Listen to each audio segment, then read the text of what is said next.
Alright guys, so now we finally got to the drone itself. Let's see what it's like. Ugh. So I guess you put the thingy-mapoodle in here to charge it. And this is the micro SD card slot.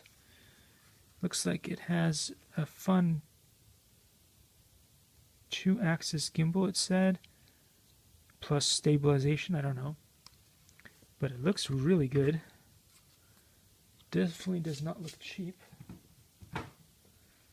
And then I guess this is the super fancy remote that it comes with. And the reason why I wanted this to begin with is because I'm kind of tired of having to use phones to fly stuff. So maybe this is going to be better. Ooh, the controls feel pretty good.